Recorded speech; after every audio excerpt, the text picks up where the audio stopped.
आज एमसीक्यूज़ का क्लास है। तो देखें 358 ये कहता है कि ऑन 4 अप्रैल यानी 4 अप्रैल पर यूनिट्स परचेज्ड 40 यानी हमने 40 यूनिट परचेज कर लिए at the rate of ₹4 each, यानी एक यूनिट का जो प्राइस है वो 4 है। एंड ऑन 5 अप्रैल और 5 अप्रैल पर यूनिट्स परचेज्ड 30 हमने 30 यूनिट परचेज कर लिया है at the rate of ₹5 each, एक का जो प्राइस है वो 5 है। फिर क्या हो गया ऑन 6 अप्रैल 6 अप्रैल पर 50 यूनिट्स आर सोल्ड यानी हमने 50 यूनिट सोल्ड कर लिए। यानी ये फाइव और लाइफ हो यानी मेथड के बारे में ये क्वेश्चन है, प्रैक्टिकल क्वेश्चन है। ये कहते हैं cost of goods sold if five method is use. Cost of goods sold कितना होगा अगर हम फाइव मेथड इस्तेमाल करते हैं। तो ये आसान है। फाइव मेथड में जो यूनिट हम पहले वसूल करते हैं वो हम पहले सेल करते हैं, जो बाद में हम वसूल करते हैं वो हम बाद में सेल करते हैं। तो ये कहते हैं कि पहले हमने 40 यूनिट परचेस किए हैं 4 रेट पर, बाद में हमने 30 यूनिट यानी 5 रेट पर, और हमने जो फरोख्त किए हैं 50 यूनिट्स। तो मतलब ये है कि आप देखें यानी 50 यूनिट हमने फरोख्त किए हैं, 50 यूनिट फरोख्त किए हैं। तो पहले जो 40 है 40 हम यानी फरोख्त करेंगे और 10 यूनिट हम यानी 5 का लेंगे। 40 यूनिट हम पूरे लेंगे और 10 यूनिट हम 5 के रेट से लेंगे। तो 160 और 5 10 50। तो टोटल कास्ट यानी टोटल जो कास्ट ऑफ गुड सोल्ड आता है कितना आता है 210। तो ये कहता है कितना कास्ट होगा 200 210 240 250। तो cost of good sold will be 210 if five method is used. फिर कहता है 359 फ्रॉम क्वेश्चन नंबर 358 ये जो ऊपर है ये कॉस्ट ऑफ क्लोथिंग स्टॉक आप डिटरमाइन करें। कॉस्ट ऑफ क्लोथिंग स्टॉक कितना होगा इफ लाइफ मेथड यूज, अगर हम लाइफ मेथड इस्तेमाल करते हैं। तो लाइफ मेथड में जो यूनिट हम बाद में परचेस करते हैं वो पहले हम सेल करते हैं। तो मतलब ये है कि इस 50 में से 50 को हम पूरे करते हैं, तो ये 30 हमने ये अभी परचेस की है तो 30 ये इशू करेंगे और 20 40 से इशू करेंगे। इस तरह 50 पूरे होंगे, 30 ये इशू करेंगे, 20 इससे इशू करेंगे, यहाँ पर 20 इशू करेंगे सेल करेंगे, और इसमें 20 यूनिट्स हमारे पास रह जाएंगे। तो जब 20 यूनिट्स रह जाएंगे देखें यानी 20 यूनिट्स हमारे पास रह जाएंगे और एक का जो रेट है 40 4 तो 4 दूने 8। तो cost of clothing stock ₹80 if life method is used. तो 50 है 60 है 70 है 80 है, तो ये 80 है। इस तरह ये आसान है।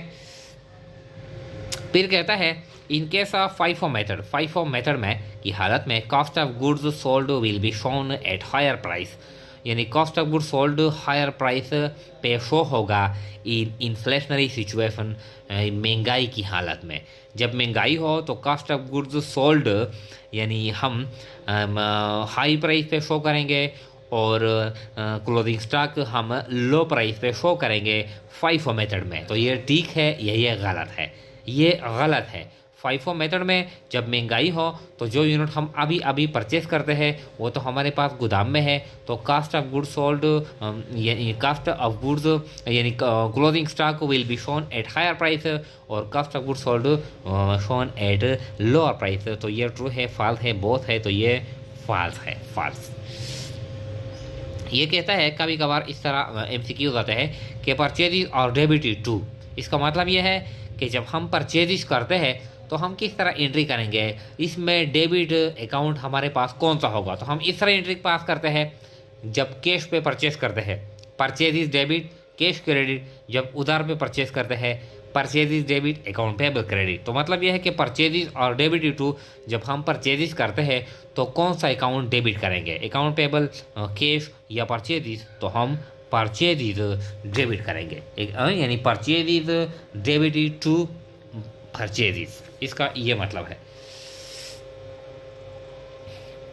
362 ये कहता है कि ड्राइंग्स आर क्लोज्ड टू, यानी पार्टनरशिप में जब कोई पार्टनर ड्राइंग करता है या फॉर एग्जांपल इस तरह जो सोल ट्रेडरशिप है जो ड्राइंग सिंगल ओनर करता है तो ये ड्राइंग्स हम क्लोज करते हैं। किस अकाउंट को हम क्लोज करते हैं?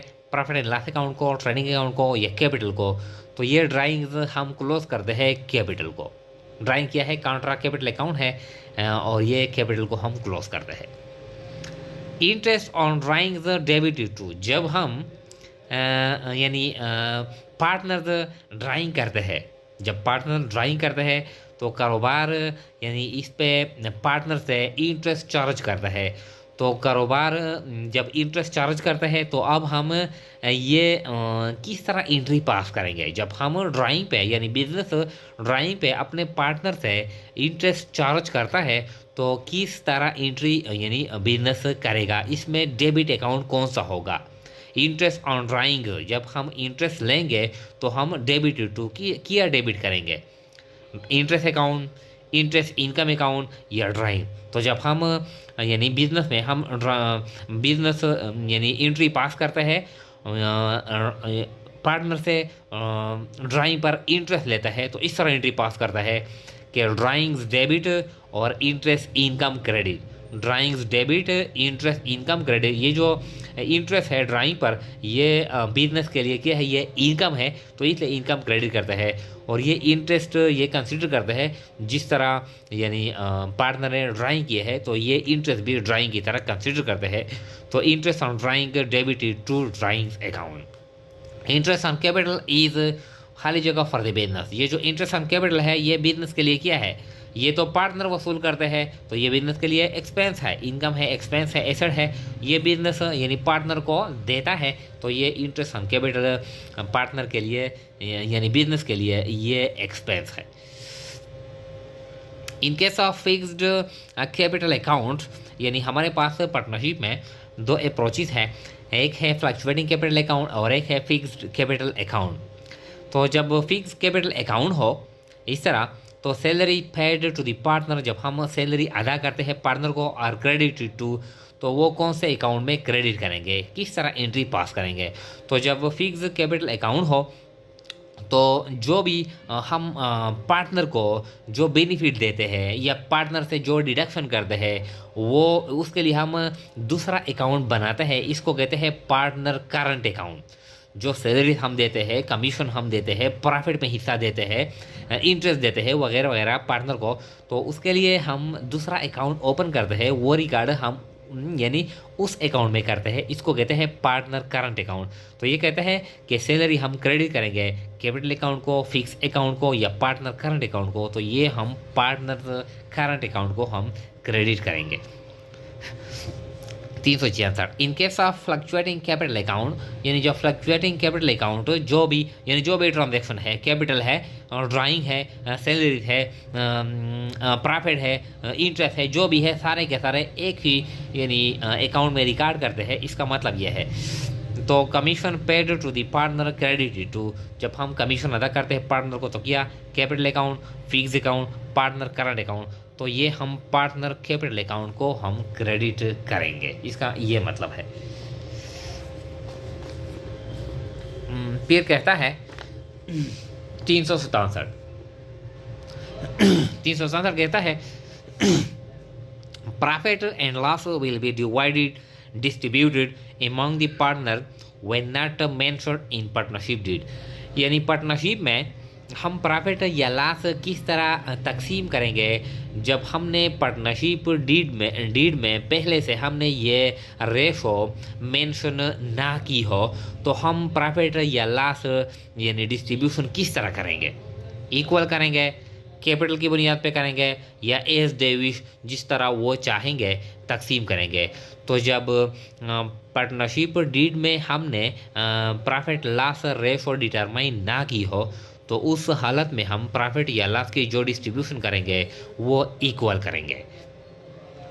368 when not mention in partnership deed, जब पार्टनरशिप डीड में ये मेंशन ना हो interest on loan to the partnership is charge, यानी जब पार्टनरशिप डीड में ये मेंशन ना हो कि हम इंटरेस्ट ऑन लोन कितना लेंगे यानी कितना देंगे पार्टनर को, तो यानी पार्टनरशिप में हमने पहले से ये रेशो ये परसेंटेज मेंशन नहीं किया है जब ये ना हो और कोई पार्टनर बिजनेस को लोन देता है तो कितना परसेंट इंटरेस्ट इस पे चार्ज किया जाता है?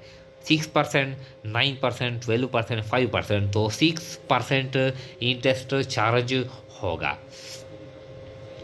369, इन केस ऑफ एडमिशन और डेथ ऑफ ए पार्टनर, जब कोई यानी बिजनेस में नया पार्टनर आता है, एंट्री करता है, या कोई वफात होता है, या रिटायरमेंट कोई पार्टनर रिटायर हो जाता है, तो क्या होगा? The increase and decrease in asset and liabilities are made to. तो हम जो एसेट्स और जो लाइबिलिटी है इसकी हम रीवैल्यूएशन करते हैं। जब कोई पार्टनर आता है या डेथ किसी पार्टनर की हो जाती है तो हम लाइबिलिटी और एसेट की रीवैल्यूएशन करते हैं, प्रेजेंट मार्केट वैल्यू इसकी मालूम करते हैं। तो ये कहता है कि ये रीवैल्यूएशन हम कौन से अकाउंट में करेंगे, ये जो चेंजेस हम करते हैं इसके लिए कौन सा अकाउंट हम ओपन करेंगे? Number A, realisation account, revaluation account, या बोथ। तो ये जो बी ऑप्शन है, यानी इन केस ऑफ एडमिशन और death whenever we revalue the asset and liability, so we will make all these changes to an account called revaluation account। तो ये जो बी ऑप्शन है ये राइट वन है। 370, when asset are increased, जब asset में increase आता है, revaluation account is, revaluation account पे क्या होता है? ये सिंपल है, जब एसेट में इंक्रीज आता है तो हम एसेट को डेबिट करते हैं। जब एसेट में इंक्रीज आता है तो एसेट को डेबिट करते हैं और फिर हम रिवैल्यूएशन को क्रेडिट करते हैं। तो revaluation account is credited, debited, close. तो ये क्रेडिटेड, एसेट में जब इंक्रीज आता है, ये असूल है, तो वो हम डेबिट करेंगे। तो कौन सा अकाउंट क्रेडिट करेंगे? रिवैल्यूएशन अकाउंट हम क्रेडिट करेंगे। इसके बाद है 371। 371 कहता है when revaluation account shows debit balance it means, जब रिवैल्यूएशन अकाउंट यानी इसमें डेबिट बैलेंस हो, मतलब यह है कि रिवैल्यूएशन अकाउंट का डेबिट साइज ज़्यादा हो। अब हम ये क्लोज करते हैं कैपिटल को, रिवैल्यूएशन अकाउंट फिर हम क्लोज करते हैं कैपिटल को। अब ये रिवैल्यूएशन अकाउंट इसका डेबिट साइड ज़्यादा है, जब हम इसको क्लोज करते हैं तो क्या करेंगे? इसको क्रेडिट करेंगे, इसको क्रेडिट करेंगे। यानी जो रिवैल्यूएशन अकाउंट है, रिवैल्यूएशन अकाउंट है, इसका जो ये डेबिट साइड ज़्यादा है क्रेडिट साइड से। तो अब हम रिवैल्यूएशन अकाउंट को हम क्लोज करेंगे। जब हम इसको क्लोज करेंगे तो हम रिवैल्यूएशन अकाउंट को क्रेडिट करेंगे। रिवैल्यूएशन अकाउंट डेबिट साइड ज़्यादा है, हम इसको क्लोज करते हैं तो इसको हम क्रेडिट करेंगे। तो इसके लिए कौन सा अकाउंट डेबिट करेंगे? कैपिटल, यानी जो पार्टनर कैपिटल अकाउंट है, कैपिटल क्रेडिट करेंगे। और कैपिटल उस हालत में हम डेबिट करते हैं जब या हम ड्राइंग करते हैं या हम लॉसेस करते हैं। तो मतलब ये है कि ये जो रिवैल्यूएशन अकाउंट है, ये हमने एसेट्स और लायबिलिटी की रिवैल्यूएशन में हमने लॉस किया है, इसकी वजह से रिवैल्यूएशन अकाउंट का डेबिट साइड ज़्यादा है। अब हम इसको क्लोज करेंगे, क्रेडिट करेंगे, इसके लिए डेबिट किया करेंगे, कैपिटल डेबिट करेंगे। और जब कैपिटल डेबिट हो जाती है तो इसका क्या मतलब है? ये लॉस है। इसका ये मतलब है कि एसेट कम हुए हैं। जब रिवैल्यूएशन अकाउंट का डेबिट साइड ज़्यादा हो, it means loss, gain, new capital introduce. तो ये क्या है? ये लॉस है on revaluation of assets and liability, इसका ये मतलब है। Capital is credited when revaluation account has, capital हम क्रेडिट करते हैं जब रिवैल्यूएशन अकाउंट का बैलेंस हो, credit balance, debit balance, zero balance. यानी कैपिटल जब हम क्रेडिट करते हैं तो क्या डेबिट करेंगे? रिवैल्यूएशन अकाउंट हम डेबिट करेंगे। रिवैल्यूएशन अकाउंट हम क्लोज करते हैं जब हम डेबिट करते हैं। इसका मतलब यह है कि रिवैल्यूएशन अकाउंट का जो बैलेंस था वो क्रेडिट बैलेंस था। रिवैल्यूएशन अकाउंट का जो बैलेंस था वो क्रेडिट बैलेंस था। अब हम इसको क्लोज करते हैं, इसको हम डेबिट करते हैं और कैपिटल को क्रेडिट करते हैं। तो जब हम यानी रिवैल्यूएशन अकाउंट को डेबिट करते हैं, इसका क्या मतलब है? ये क्रेडिट बैलेंस है, डेबिट बैलेंस है, जीरो बैलेंस है। तो capital is credited when revaluation account has debit balance, यानी रिवैल्यूएशन अकाउंट हम डेबिट करते हैं और कैपिटल हम क्रेडिट करते हैं, इसका ये मतलब है। 373 when new partner brings premium for goodwill, यानी एडमिशन में जब कोई नया पार्टनर यानी एंट्री करता है बिजनेस में, तो वो कुछ एक्स्ट्रा पैसे लाता है, क्योंकि जो ओल्ड पार्टनर होते हैं वो तो बिजनेस में पुराने होते हैं, उनका यानी जो कस्टमर होते हैं वो ऑलरेडी यानी वो रनिंग बिजनेस में होते हैं। अब जब नया पार्टनर आता है तो कुछ एक्स्ट्रा पैसे लाता है, तो इसको कहते हैं प्रीमियम फॉर गुडविल। जब वो new partner premium for goodwill लाता है, it will be distributed among the old partner on, तो ये जो एक्स्ट्रा अमाउंट है प्रीमियम फॉर गुडविल है, ये हम ओल्ड पार्टनरों के दरमियान तकसीम करेंगे किस रेशो पर, न्यू रेशो, ओल्ड रेशो या सेक्रीफाइस रेशो। तो ये हम सेक्रीफाइस रेशो की बुनियाद पर हम ओल्ड पार्टनरों के दरमियान ये हम पैसे हम तकसीम करेंगे।